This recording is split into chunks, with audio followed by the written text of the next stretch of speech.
packet, but like the one I gave you guys yesterday. All right. So, again, you probably want that packet just so you guys can mark up the picture.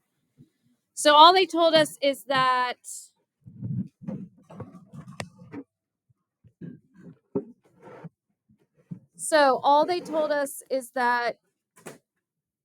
AC is perpendicular to BE, so it forms that right angle. And then the same thing with AC and CG forms that right angle.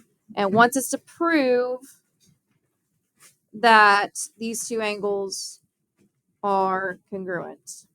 All right. So we're trying to show that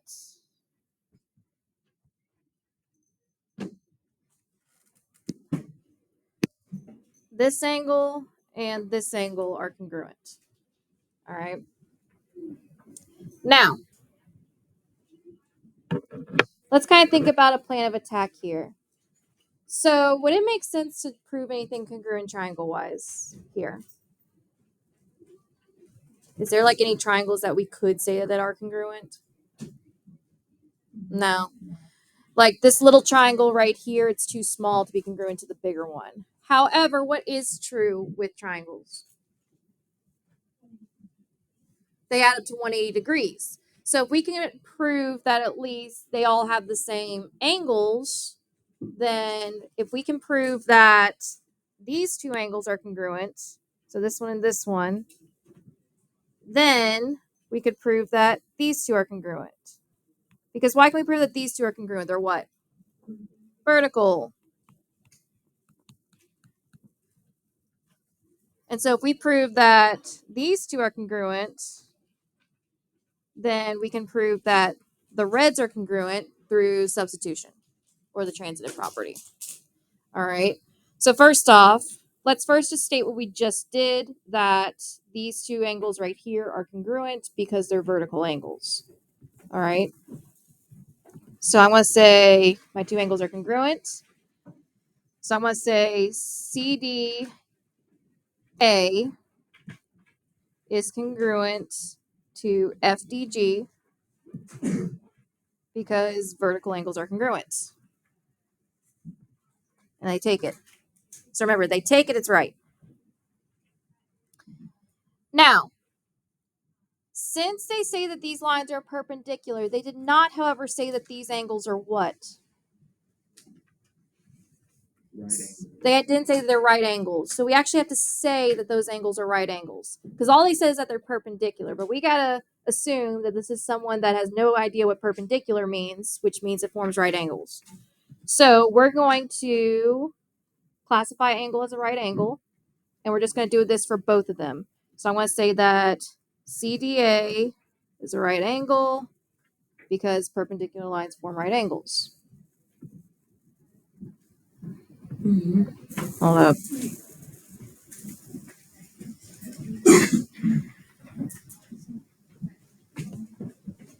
Okay. Oh, I just labeled the angle wrong. My bad. DCA. My bad. Now it's good. And then we also need to classify EBA as a right angle because of the perpendicular. So EBA.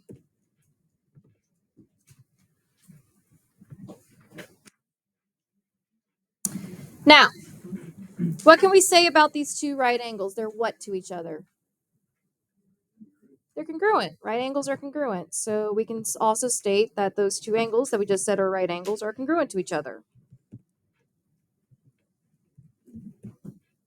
And it's just because right angles are always congruent. 90 is always going to be equal to 90, no matter how you slice it.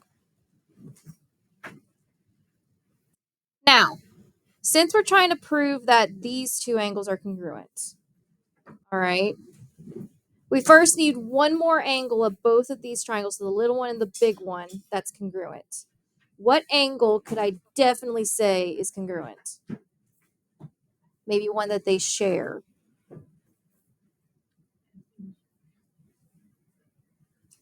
Angle BEA is congruent to FDG. So we can't say FDG yet, but we could say BAE is congruent to what? So this angle right here, it's congruent to what for both of these triangles? Isn't it the same? Yes. So if I look at this angle right here, guys,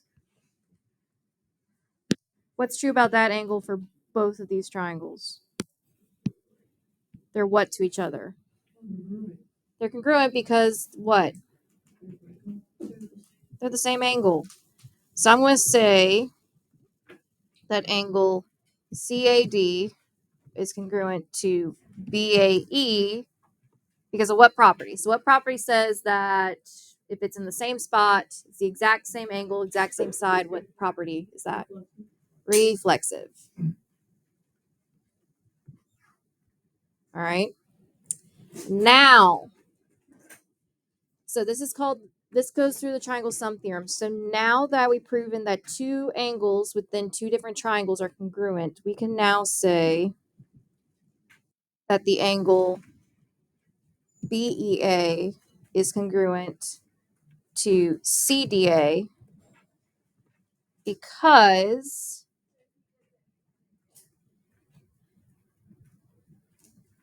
if two angles in one triangle are congruent to two angles of another triangle, then the third pair has to be congruent.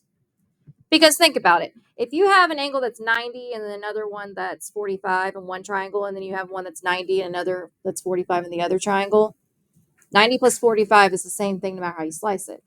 So if you subtract that from 180, you're going to get the same number. So now we've proven that these angles are congruent.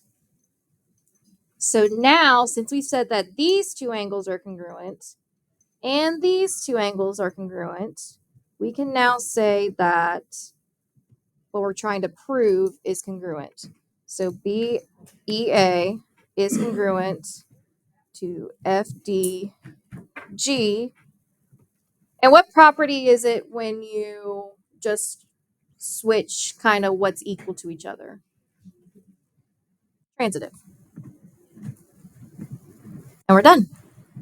Yes. There you go.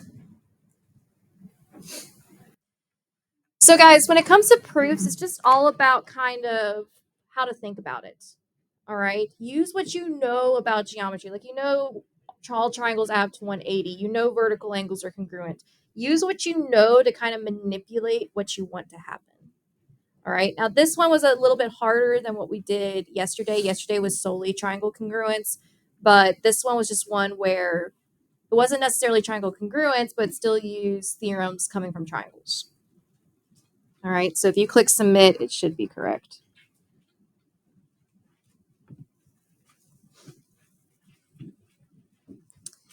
All right. All right, we're going to do these last two, and then we're going to talk about quadrilateral proofs. All right, so hit the next one down. All right, so let's look at what this should be number 7 on your sheet. So let's kind of look at where to start here. So they said that BC is congruent to AD, and BC is also not congruent, BC is also parallel to AD. We can tell because of there's the congruent tick marks and there's the parallel tick marks. So based off that, they want us to prove that triangle BEC is congruent to DEA. So they want us to prove that BEC, so this triangle right here, is congruent to DEA. So this triangle right here. That's our end goal. So let's just go off of based of what we already know. So we know if we're proving congruent triangles, our end goal should be one of our congruence postulates. So SSS, SAS, AAS, or ASA, or HL. But we don't have right triangles, so that's kind of thrown out already. Now, let's just look between the two triangles. Is there a side or angle that I can 100% say is congruent to each other?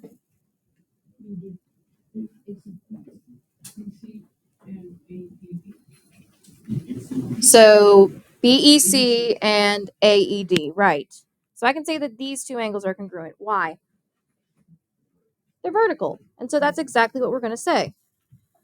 So I'm going to go two congruent angles, and I'm going to say BEC is congruent to DEA because vertical angles are congruent. All right. Now, we talked about, they don't give us things for no reason. So they gave us that these two lines, BC and AD, are parallel. So right here, they told us these two lines are parallel. So think back to your reasons. Why do you think they would tell us two lines are parallel? What could we use possibly to think? Like the cut by transversal, right? So if we're doing the parallel lines cut by a transversal, so if I go back to my picture, if these two lines are parallel, I could assume that, let's say, this line right here is cut by a transversal. So if I think about it, could I say that two angles are congruent now? Yeah, which ones?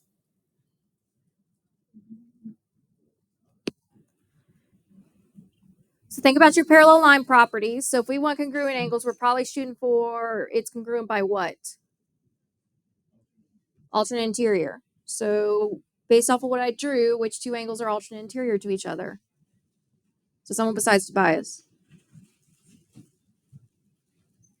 or Camden.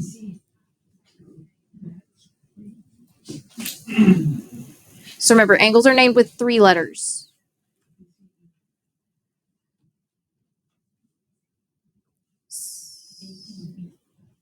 So not ACB, but ECB. So ECB is one of them. What's the other one? EAD. So right here. So those two angles are now congruent, which was what we were going to state here. So angle BCE is congruent to angle DAE. And it's because parallel lines cut by a transversal form congruent alternate.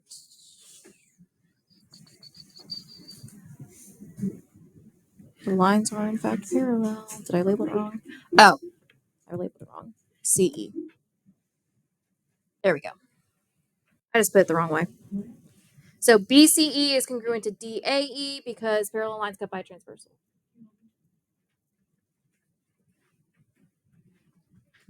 So now we got enough information to say those triangles are congruent. So try a triangle congruency statement. Oh yeah.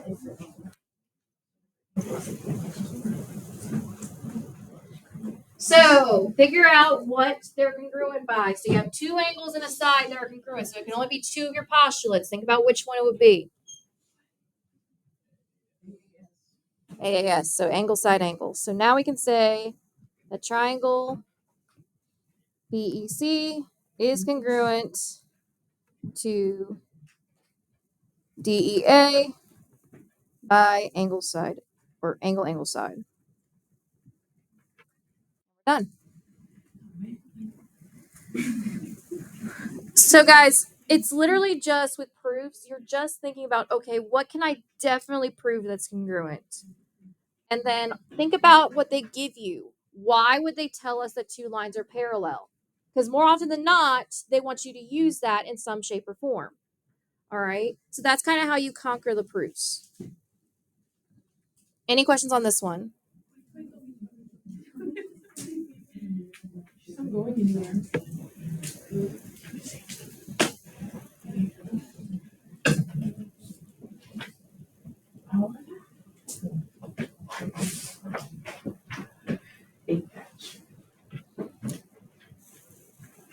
All right. Try this last triangle proof on your own.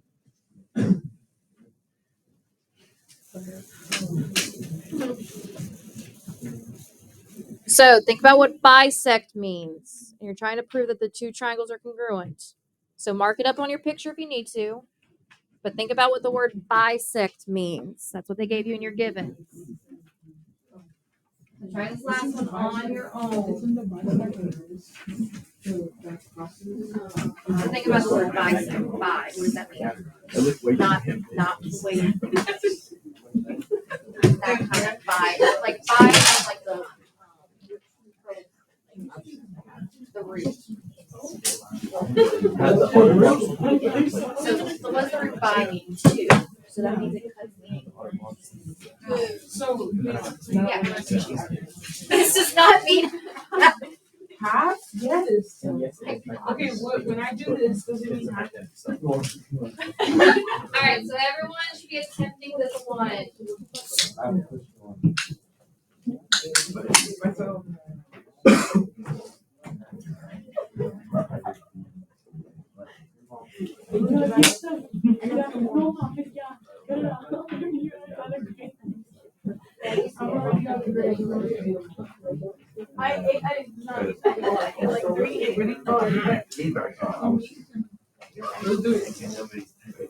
The name of Yeah, go watch it. You're good. No.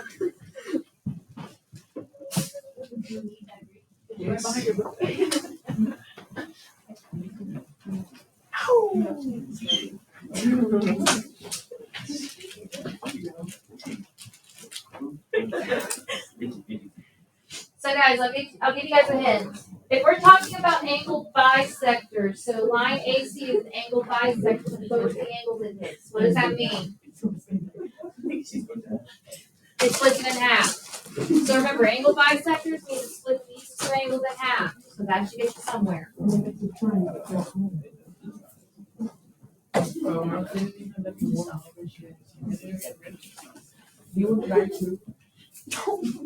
Come on, guys. Ask you for yours.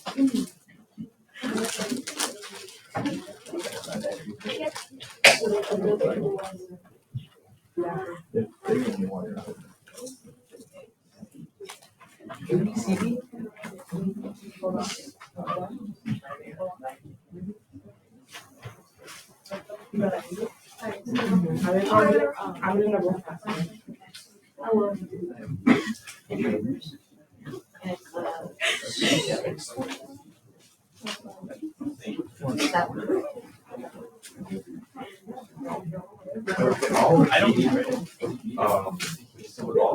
You couldn't catch that, but you couldn't catch the other ice cream that you you could and you wouldn't have it. Like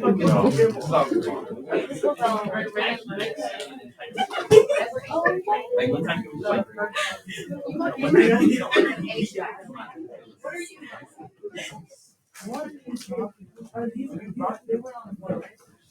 No, they weren't. They're just really bad. You know what? When they did. Guys, let's talk to you one more time. We were working on it together and it was out. Well, you have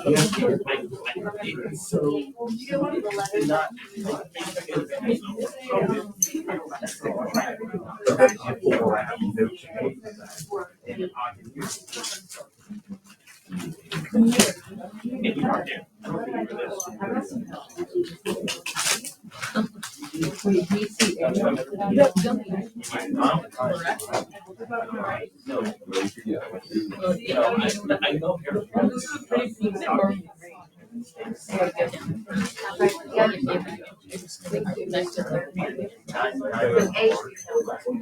I know.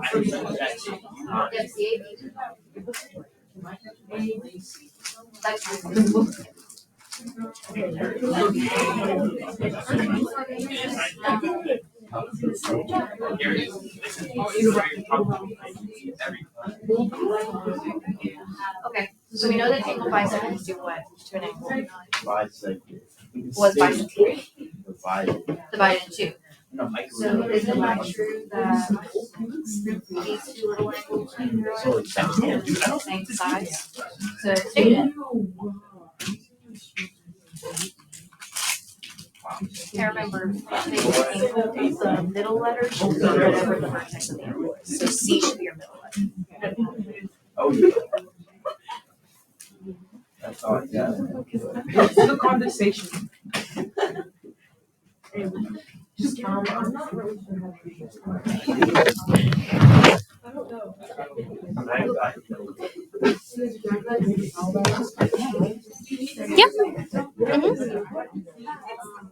Yeah.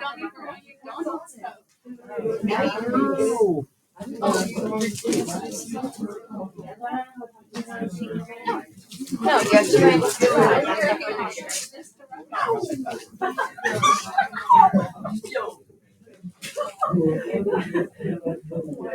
I'll be right there, Tobias. Give me 1 second.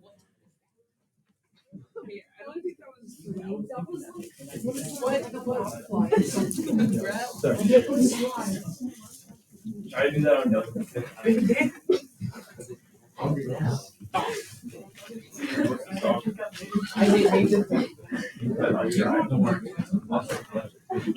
If I'm late, if I'm late,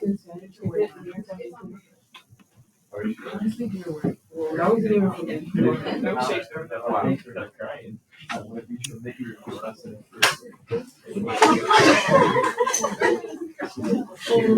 All I got. What'd you say? Oh, check. What?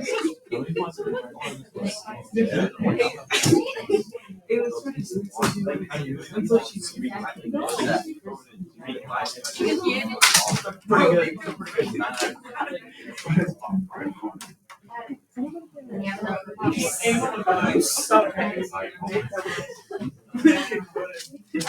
All right, guys, let's talk about this. All right, so most of you were at least on the right track. So let's go with Ziamara. So, Ziamara, how would I start this? What's something that I could definitely state? So, ACB is congruent to angle ACB Right, because why? because of the angle bisector. Right, so ACB is congruent to ACD because it said that CA bisects that angle. And we know that an angle bisector cuts an angle into two congruent angles. All right, so let's go with Nathan. What's something else that I can say? So, all right, so let's talk about it. So he said that this angle is congruent because of the angle bisector, but it bisects more than one angle. It also bisects this one. So couldn't I say that these two little angles are congruent? Yes. All right, so how would I state it? What are the angle names? Mm-hmm. Good. And it'd be the same reason because, again, angle bisector divides into two angles. All right, so we got two angles that are congruent. All right, so we're probably shooting for an angle side angle or an angle angle side. So in other words, we need to find a side. So let's go with Paula. Ah, crud. I just close it.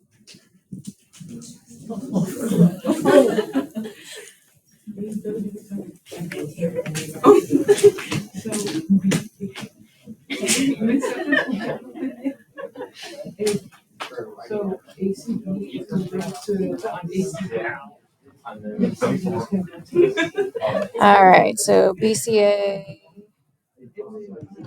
is congruent to DCA because then BAC,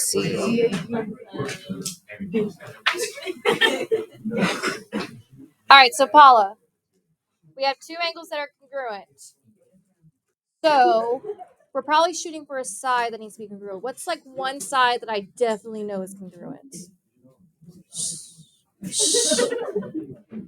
So, in other words, do they maybe share a side?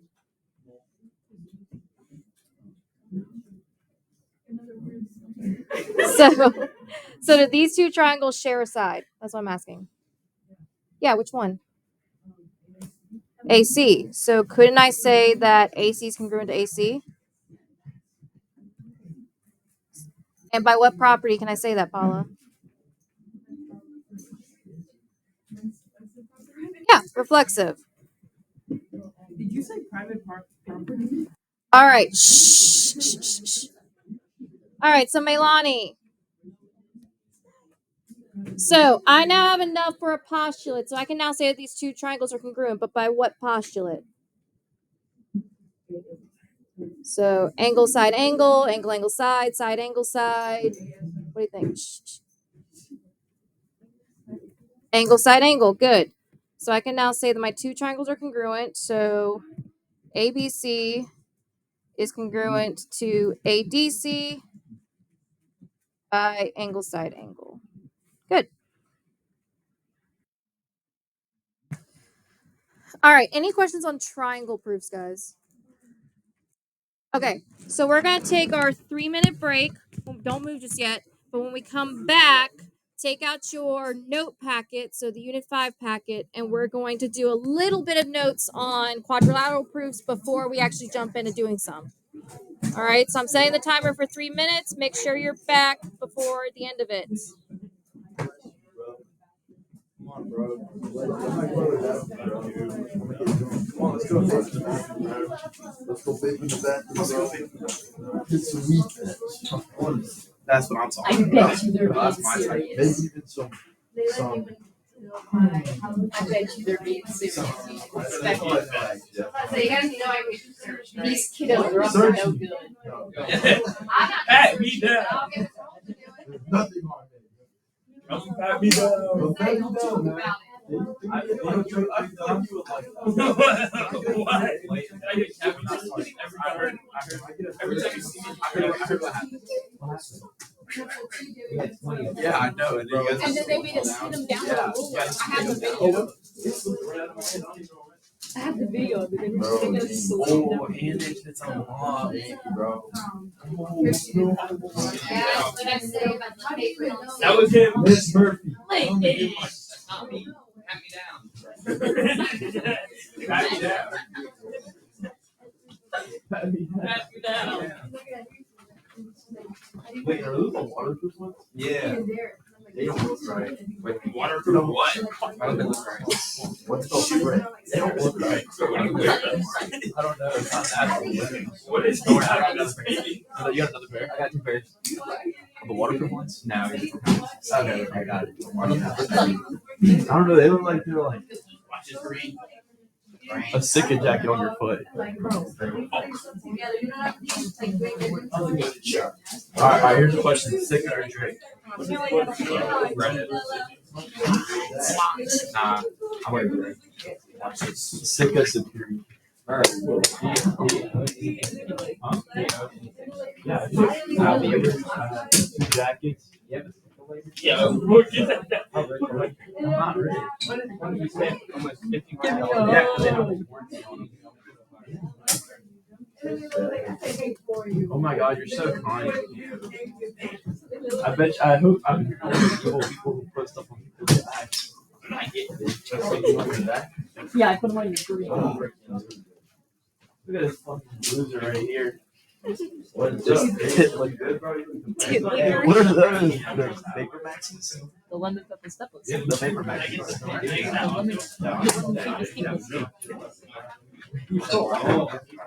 these, the Abe Frank, the Benjamin Franklin.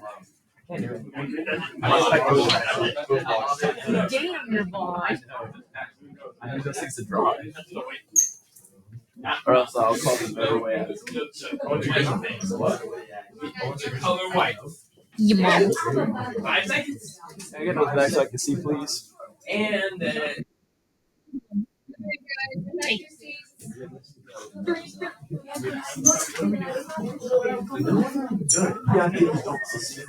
right, guys, come on, head back to your seats. Timer's gone off. Come on. All right, take out your Unit 5 packet and turn to page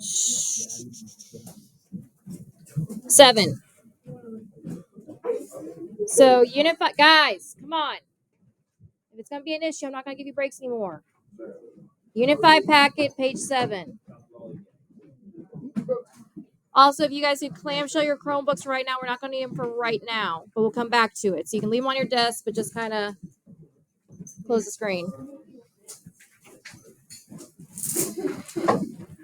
All right, so before we actually get into talking about quadrilateral proofs, let's actually go through kind of what you would want to look at. So you may want that salmon colored graphic organizer as well out, because that's a good reference for what you are looking for when you're trying to prove that these quadrilaterals are a specific type. All right. All right. So more often than not, whenever you're trying to prove a quadrilateral is a specific type, so parallelogram, square, rectangle, whatever, more often than not, you want to start by proving it's a parallelogram. Because once you prove it's a parallelogram, from there you just have to prove just one thing that's special to the other subtypes, because remember, they all fall under a parallelogram to make it like a rectangle. So for example, if you're trying to prove a rectangle, you prove it's a parallelogram with a right angle. All right. If it was a rhombus, you prove it's a parallelogram with 4 congruent sides. All right. So remember, with parallelograms, angles, the adjacent angles are supplementary and the opposite angles are congruent. All right. So if I look at this picture right here, we have 2 sets of parallel lines that intersect to form this parallelogram right here. Now, adjacent angles, the other name for it is consecutive angles. So can everyone tell me, so what is one set of consecutive angles? Let's go Tobias. So consecutive angle, not opposite. So in other words, they would be supplementary to each other.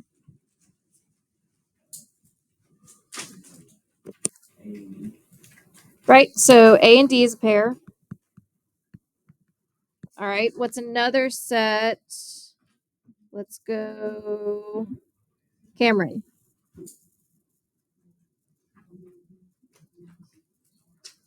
Say it again. All right. So B and C is.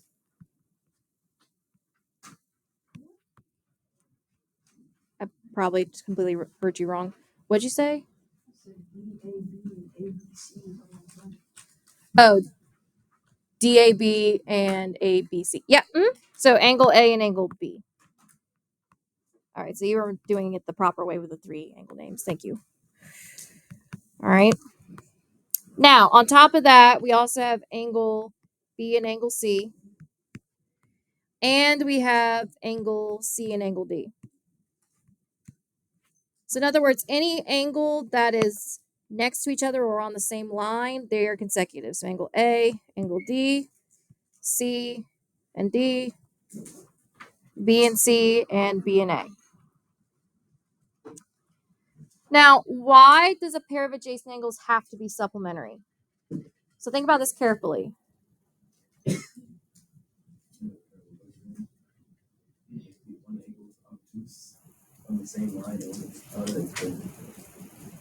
Well, they're on the same line. So in other words, they're technically what? Right, they're technically linear pairs. All right, because they're on the same line, even though the angles are here and here. All right. But also, what else? Think about parallel lines. How does A and D connect to each other? If we think parallel line theorem, what else are they? So they're not just linear pairs, they're specifically what? So think parallel line theorems. They're supplementary because they're what? What's the relationship? So they're inside the parallel lines, and are they on opposite sides of the transversal or same sides? So they're interior, but same side interior. So that's why we can say that they are congruent, not congruent, supplementary because they're same side interior angles, which they are. If you look at A and D specifically, they're on the same side of the transversal and they're inside the parallel lines, so they're same side interior. Now, we're going to prove that angle ADC and ABC are congruent. So we already know that in a parallelogram, these two angles would be congruent, but we're going to prove it. All right. So, easiest way to show this is that we just state the angles that are supplementary. So let's say that angle A is congruent to angle D, not congruent. Angle A plus angle D is equal to 180 degrees. And the reason is because they're same side interior angles of parallel lines are supplementary.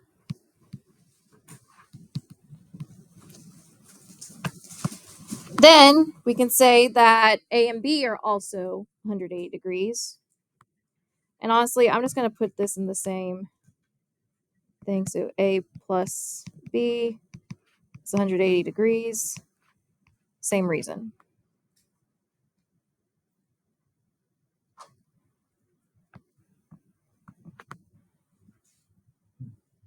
So now I could say that angle D is congruent to angle B. Why?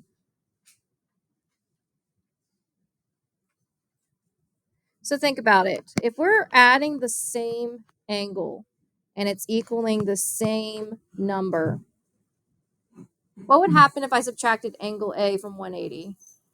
Would I get the same number for D and B? Yeah, because angle A is a set number. All right. So if we're adding it to both D and to B and it's going to equal the same thing, then D and B have to be congruent. All right.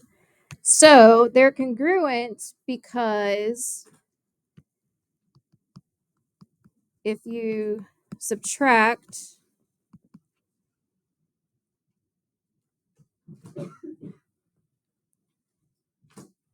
an angle from, or if you subtract the same angle, I should say, from 180 degrees, then the resulting difference should be the same for both angles.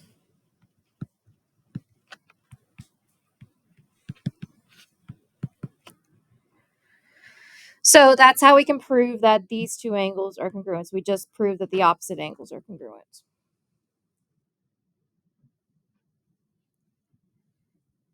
All right. So now let's talk about the side property of parallelograms. So remember, that's opposite sides of a parallelogram are congruent or the same length. So let's think about this carefully. Why can I claim, if we already know that the lines are parallel, why can I claim that these two angles are congruent and these two angles are congruent? Why can I claim that? Because they're alternate interior angles. Alternate interior angles in parallel lines are congruent. Because if you think about it, here's the parallel lines, here's the transversal. They're obviously alternate interior.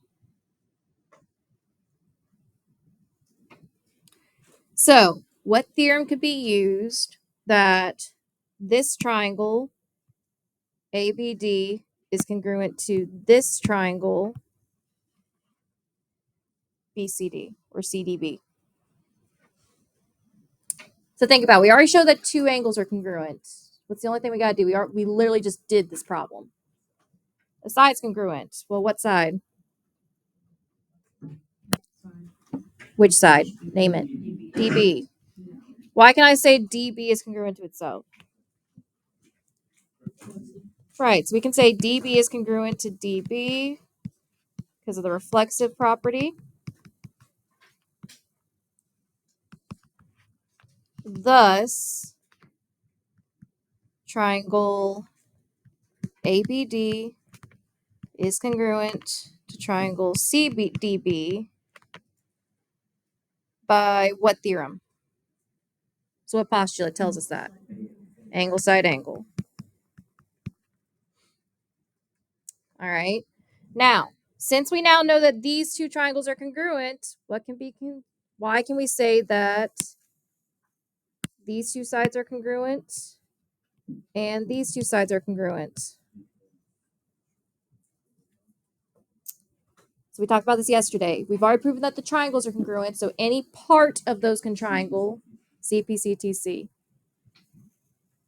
So we can prove it because CPCTC, or corresponding parts of congruent triangles, are congruent.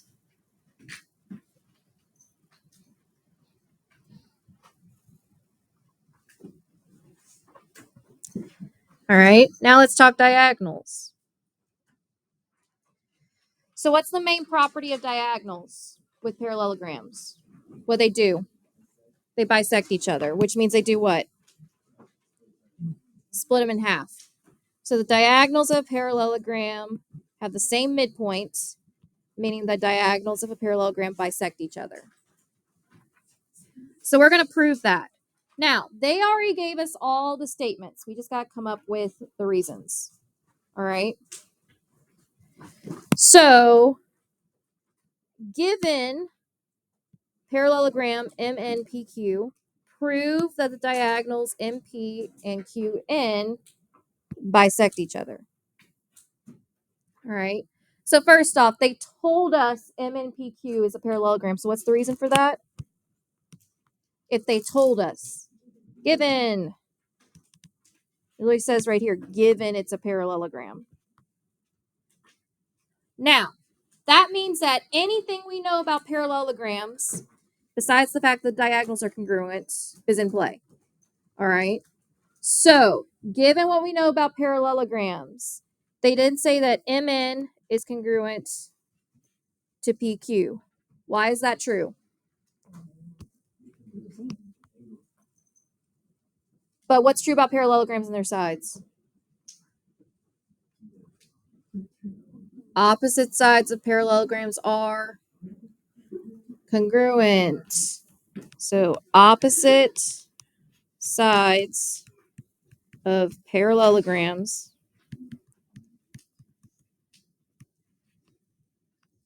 are congruent. Now, like Tobias said, we can say the same thing for if we're saying that these two sides are parallel to each other. So opposite sides of parallelograms are parallel.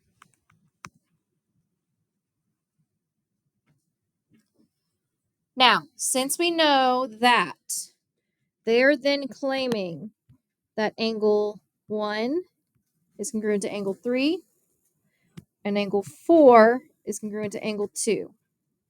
Why? They're alternate interior angles. So our reason for that one would be alternate interior angles of parallel lines are congruent. Now, they then say that these two triangles are congruent. Someone besides Tobias, what postulate tells us that those two triangles are congruent? Angle side angle. Yeah. So it'd be ASA. Now they're saying that MR is congruent to PR and NR is congruent to QR. And why is that?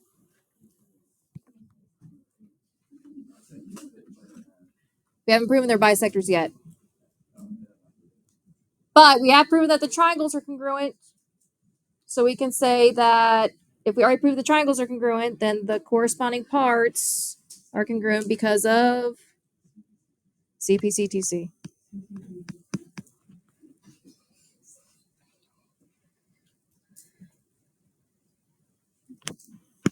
So now we can say that they bisect each other. Why?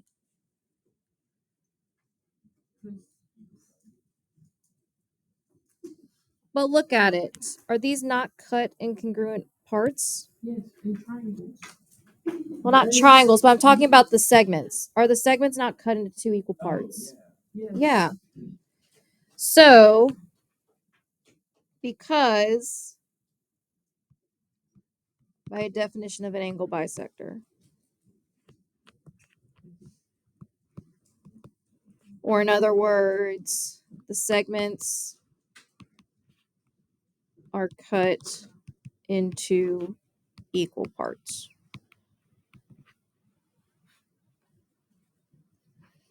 Thus, we've proven that the diagonals bisect each other. Not angle bisector, segment bisector, sorry. That should be segment.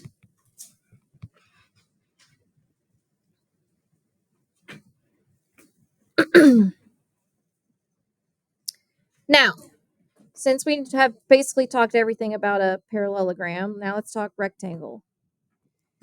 So, in a parallelogram that has congruent diagonals is a rectangle.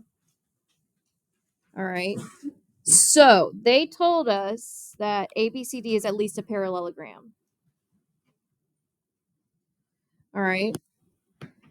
And then the diagonals BD and AC are congruent, but we got to show that. So, they first want us to talk about why triangle ADC. So, ADC, so this triangle right here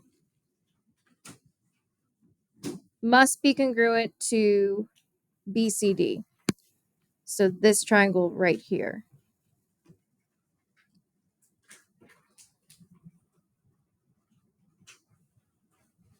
So, first off, let's think about this logically. Do I have a side that is absolutely congruent to each other between those two triangles? Yes. Which sides? BC and AD. Why? Because parallelogram opposite sides are congruent. So AD is congruent to BC because opposite sides of parallelogram is congruent. What's another side of that triangle that's 100% congruent? DC. Why?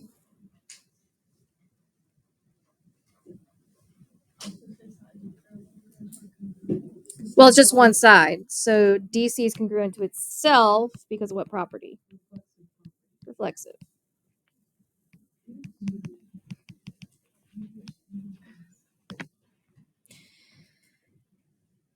Now, I have two sides. So I should either get another side or an angle. But they did tell us that the diagonals AB and BD are congruent. So we can also say that these two sides are congruent to each other. And that's just because they told us. So AC is congruent to BD because they told us it's given. So why are the two triangles congruent? By what property? Side, side, side.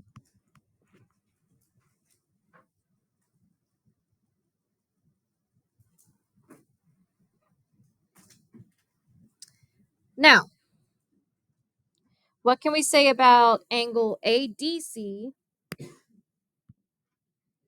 and angle BCD, since we just proved that those two triangles are congruent.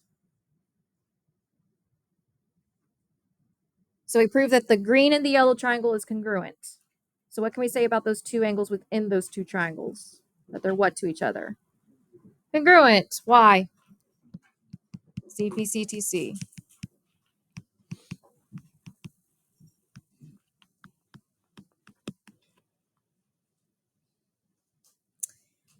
Now, what properties of a parallelogram can we use to conclude that ABC and BCD are 90-degree angles or right angles? So think about it. Just look at the picture first off. What are angle D and angle C to each other? They're supplementary. Why are they supplementary? Well, not necessarily the same side interior, but they are what? So let's see. Consecutive. So they're consecutive angles, which we know in a parallelogram, consecutive angles are what? Consecutive angles in a parallelogram are, you just said it, supplementary. So angle ADC plus angle BCD is equal to 180 degrees because they're consecutive angles. But we already said that they're also congruent. So if they're congruent, but they also got to add up to 180, then they have to be what? 90 degrees. So they both, since ADC is congruent to angle BCD, they both have to equal 90 degrees in order to add up to 180. Just like that, we prove that they're right angles.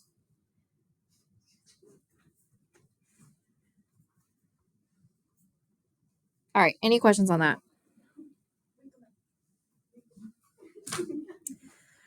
All right, so let's go back to the delta math and do some quadrilateral proofs.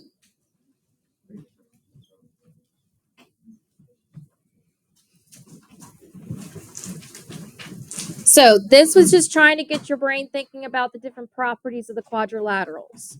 All right. So am I good to switch over? All right. So if we go back to the delta math,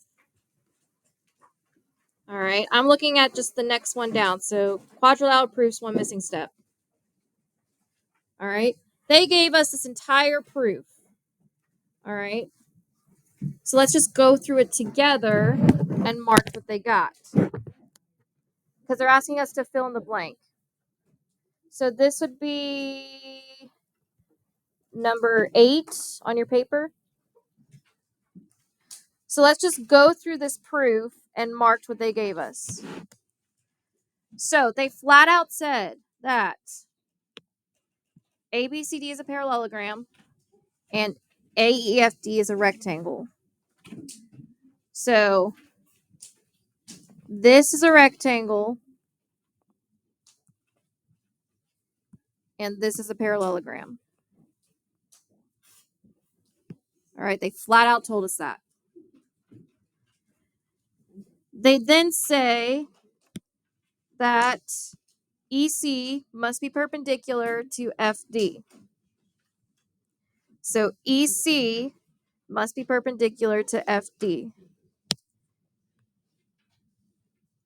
And the reason they said that is because consecutive sides of a rectangle are perpendicular, which is true. We know that. They already told us it's a rectangle, so any object that they want in the rectangle is true.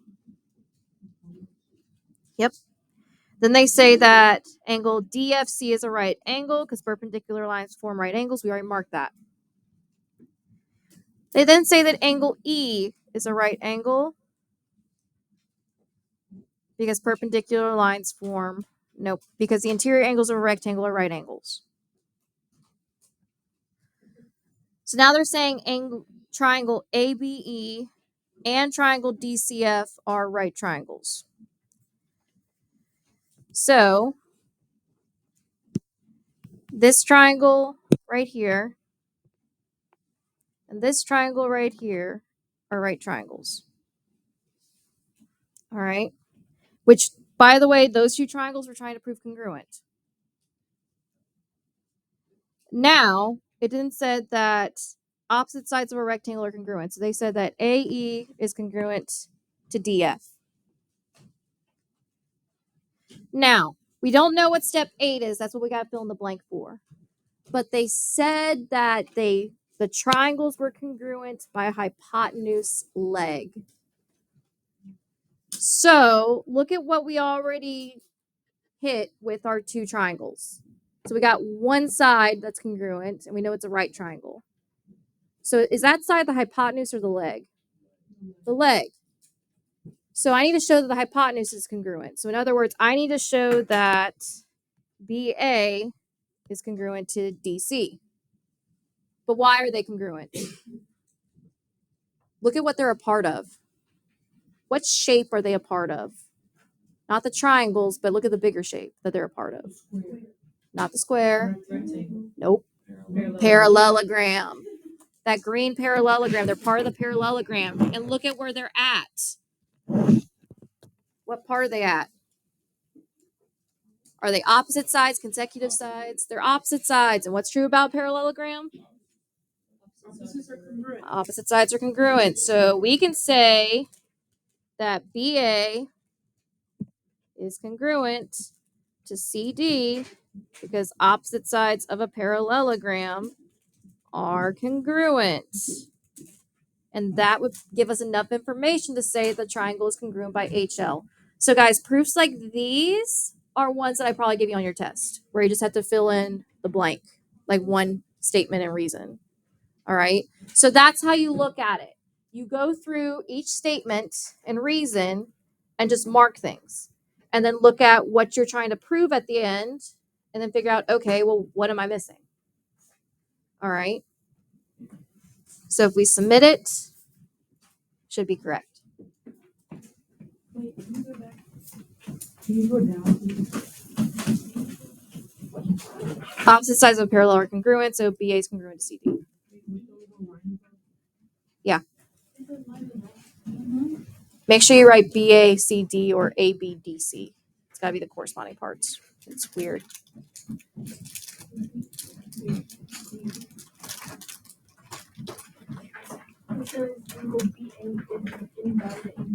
It's not angle, it's side. Say side. Sorry.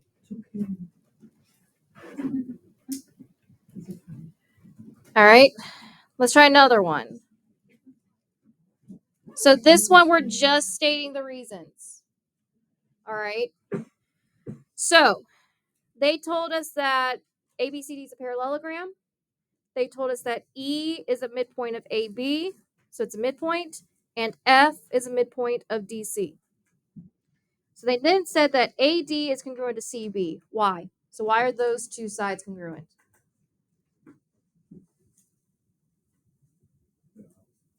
They're opposite sides of a what? Of a parallelogram, which are always congruent. All right, so once we get that in, all right, they then say that DC is congruent to AB. Why? Opposite sides of a parallelogram are congruent. Now, so they're saying the length of FC, so FC is this little segment right here, is half the length of DC. Why? A bisector? It's not a bisector, but look up top. What do they say about point F? It's a midpoint. So why would it be half of DC? Because a midpoint does what to a segment? Divides it into half. So when a midpoint divides a segment into two parts, each part is half the length of a whole segment. Divides a segment into two parts, each part is half the length of the whole. And you would say the same thing for AE because E is also a midpoint. Yep, said so up here. Now, they say that FC is congruent to AE. Why do you think those are congruent? Well, think about it. What did we already say about DC and AB? So these big segments right here, what do we say about DC and AB? They're congruent. And we said that both of these are half of those respective segments. So obviously the half should be equal if you take half of the same length of a segment. So for example, if these are both 4, if I halved it, these two would both have to be 2. All right. So it is segments that are half the lengths of congruent segments are congruent. So segments that are half the lengths of congruent segments are congruent. Now, they then say that A is congruent to C. So these two angles right here are congruent. Why? Someone besides Xiomara, Maria, or Tobias, or Camden. Because y'all are carrying. So someone different. Why are these two angles congruent? Think about what they said about the overall shape. What is this shape? It's a parallelogram. So anyone that's not of the 4 that I said, why are these two angles congruent if it's a parallelogram? Put your hand down, Camden. Nope. So guys, look at A and C. Why are these angles congruent if they're within a parallelogram? They're what to each other?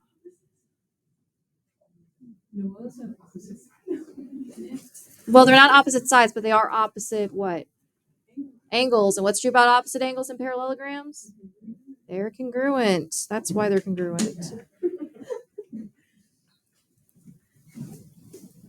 So now I can say that these two little baby triangles are congruent. Why? What postulate? Side angle side. So DE, so this segment right here has to be congruent to FB. Why? CPCTC. We already proved the triangles are congruent, so the parts should be congruent. I'm stuck. I don't know. Hold on, let me submit it. No, I'm not stuck. I just don't like. It's showing me different answers. It shouldn't. Here, just double check your reasons. What's FCA? It says it's wrong. I got it right. I got it right. Double check your statements, guys. Some of them are really, really close. Make sure it says half and not twice.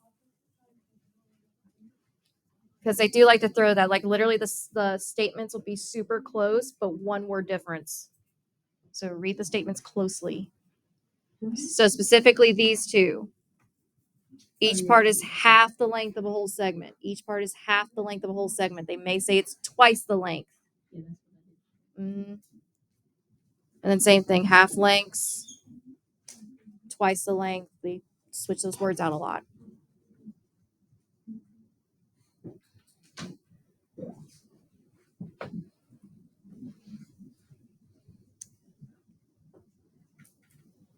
All right. Let's do one more in this section. All right, so let's do this last one right here. So we're trying to prove that triangle ADE is congruent to CDF. And we know that ABCD is a rhombus, so this right here is a rhombus. So think about all the properties of a rhombus. And they said that these two sides respectively are congruent. So guys, this should be an easy peasy lemon squeezy proof because what's true about a rhombus? All the sides are congruent. So if all the sides are congruent, and I'm trying to prove that those two triangles are congruent, let's go with Celeste. All right. So if all the sides are congruent of a rhombus, what can I say about two of those sides within the triangles? So which two sides of these two triangles have to be congruent if all the sides of the rhombus are congruent? So not the ones that are marked. We're trying to come up with ones that are not marked. and DC. So those two sides are congruent. Why, Celeste? So they're part of a rhombus. And what part of the rhombus is true? All sides of a rhombus are congruent. So they're congruent because all sides of a rhombus or a square are congruent. So now, Emery, I can say that these two triangles are congruent by what postulate? So these two triangles, what's marked?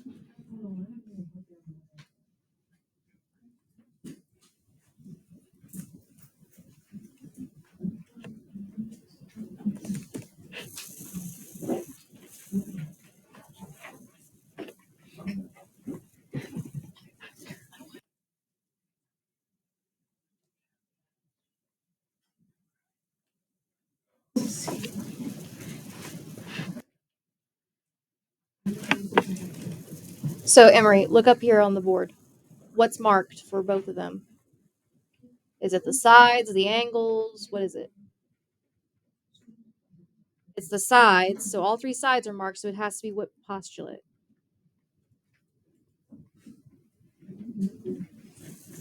Well, let's look. Which one has three sides marked? There you go. And done.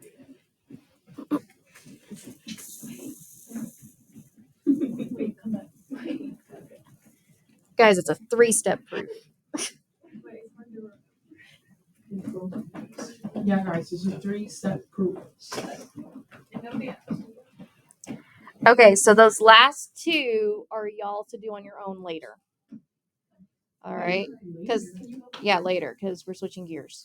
What? Later. Uh-huh. Yeah, this is a grade, so you guys should pretty much have 100 by now if you're following along. This is number 17. Yeah, it's 30. I'm 33. It's because it was due yesterday. Well, it's because it was due yesterday, but I'm basing it off completion. So as long as it's completed. I went to 75.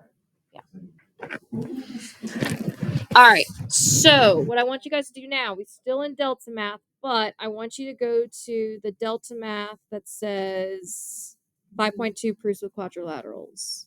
This will be the last thing we're doing today. So this goes along with that paper I had you grab at the beginning of class. All right, you're going to want that out. We're going to do the coordinate proofs together, and then the rest of these, they go along with what we already talked about in the previous one, so those will be on your own as well for homework. But we're going to do the coordinate proofs together. So I highly recommend using that sheet to plot points on because it's a lot easier to see if you're plotting the points. The sheet that you just grabbed? No, I found it. I was about to say, good Lord, Emma. All right, so first things first. I want you guys to take a minute for the first one and plot those points. All right, so plot the points in Delta Math, and also I would suggest plotting them on your paper. So take a minute, plot those 4 points, and make sure they're labeled correctly. So if you plot them on your paper, make sure they're labeled correctly.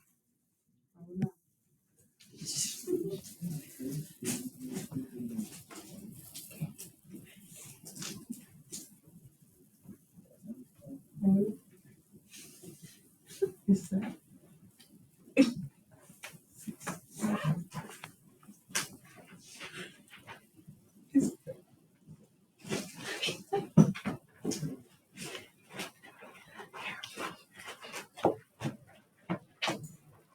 What are you listening to?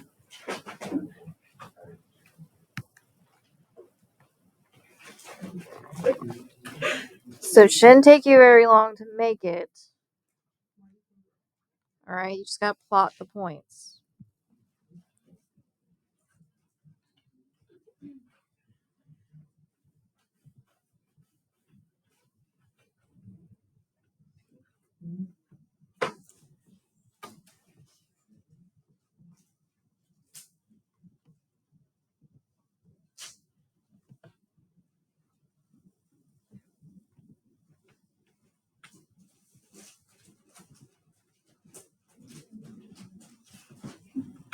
You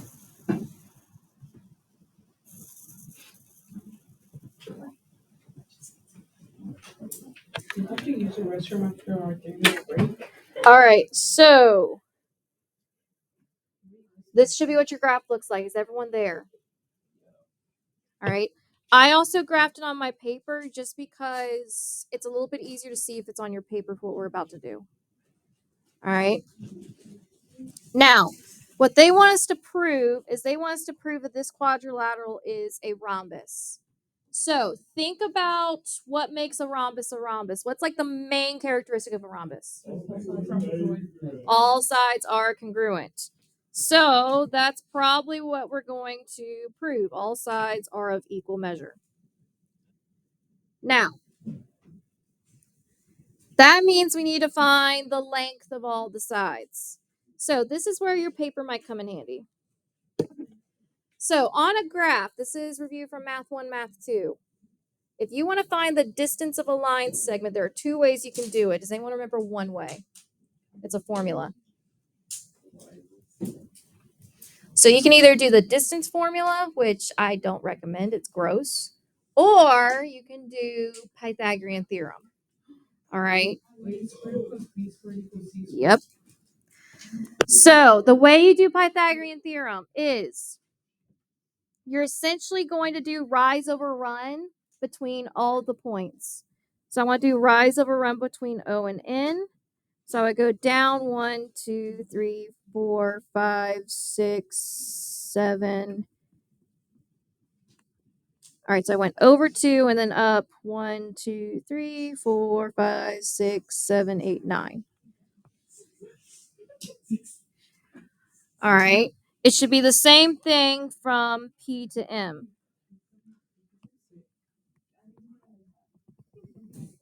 All right, so 2, crap. Guys, shh. 2 and 9. All right. Now, since these are the same right triangles, because this is definitely a right angle because it's a square. All right. We're finding our hypotenuse, which are these two sides. All right.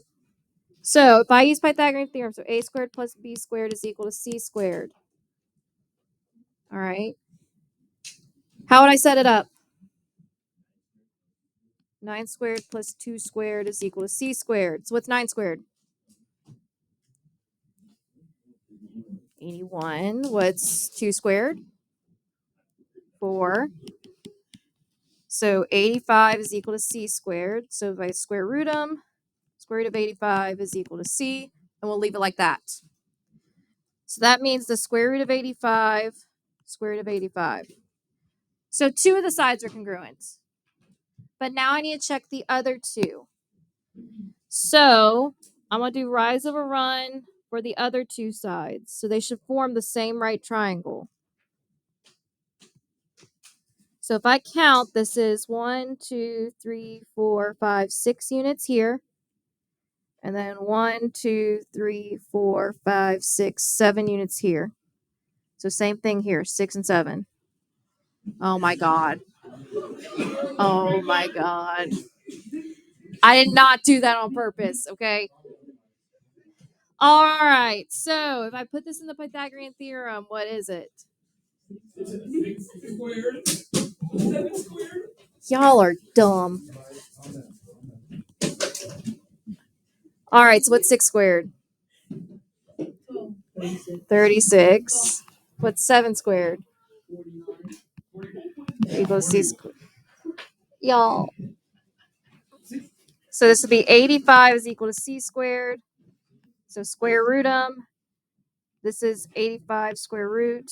This is 85 square root. So are all 4 sides the same length? Yeah. So that's what we're going to plug in here. I'm going to type in the square root of 85 for all 4 of these.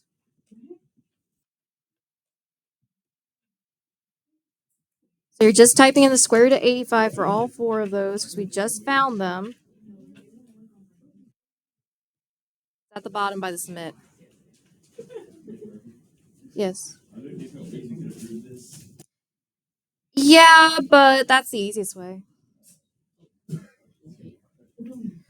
So all sides are equal measure. So therefore, the quadrilateral is a rhombus.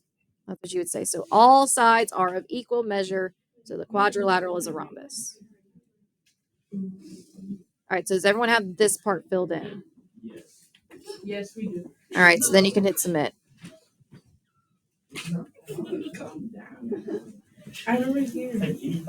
Now they did it with the difference with the yeah, they did it with the distance formula. That's why I don't recommend it. Pythagorean theorem is like 20 times easier. All right. Oh, 100%. Distance formula gets messy real quick.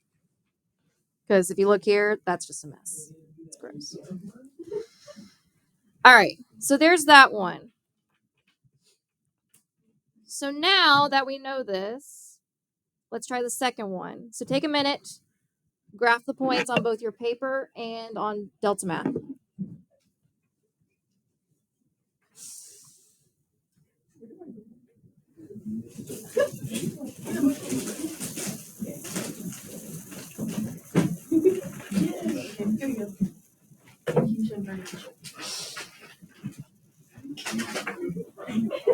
Guys, shh. Graph the points. Come on.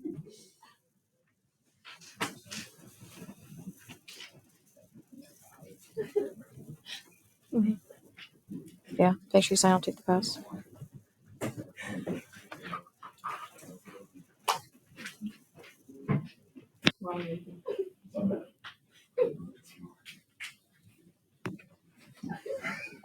Guys, shh.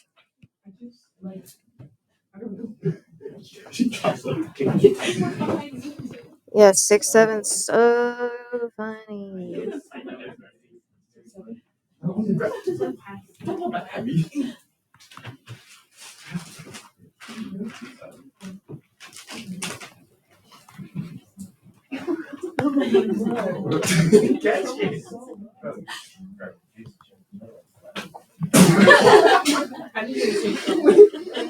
All right, guys. So you should have them graphed either on your paper or within Delta Math. So I have them graphed in both.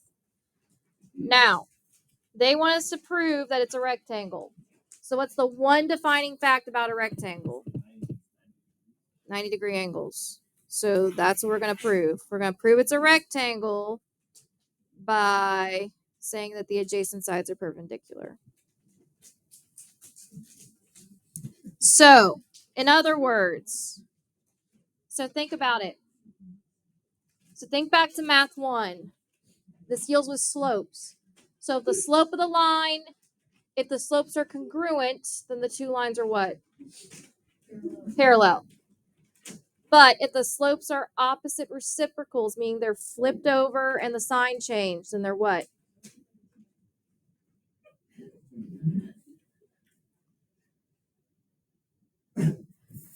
So in other words, for example, if I had a slope that was 3/2 and another slope that was negative 2/3, those two slopes are what to each other? Not parallel. Perpendicular.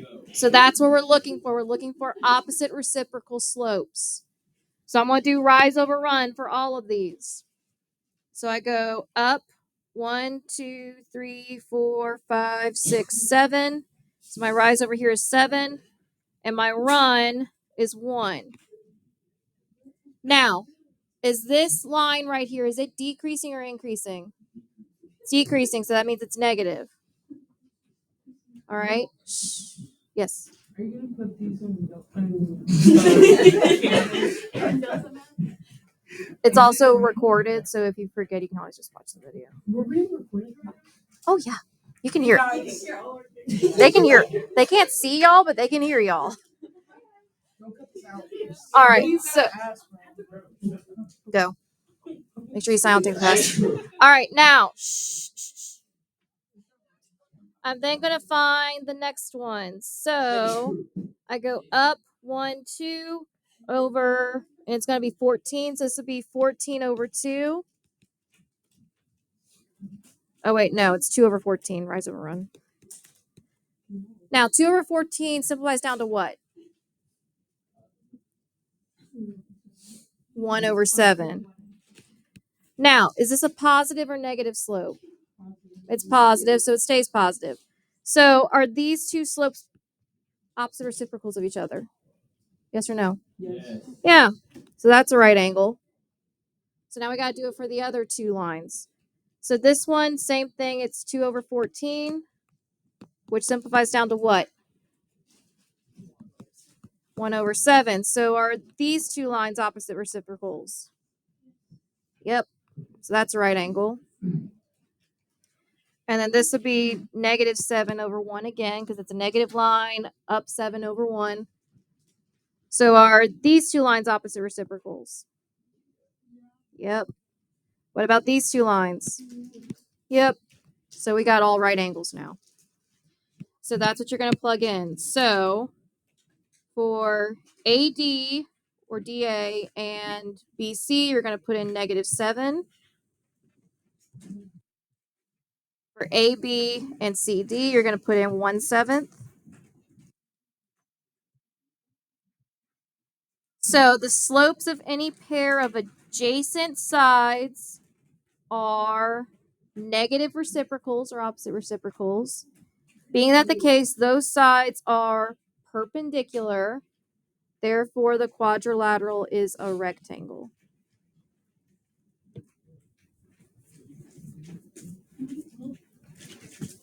What?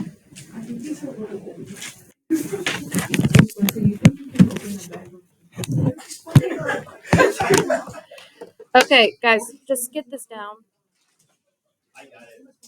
All right, so if we submit it, it should be correct. Wait, can you go down real quick? Just like I got wrong. So adjacent sides are negative reciprocals, meaning they're perpendicular, so it's a rectangle. And then double check your slopes. So it should be in the order 1, 7, 7, 1, 7, negative 7. Yeah. All right, guys. So got about 8 minutes left of class, so that at least gives you time to do one proof. So your assignments is you're to finish this delta math. So these other two sections are y'all's to do. And you have to do the other two proofs that are left on the other delta math. All right. Oh, God, no. All right.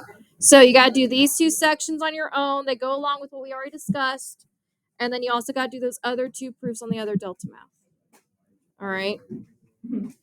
So you guys can easily knock out at least one of them. Or not one delta math, but at least one proof. One proof.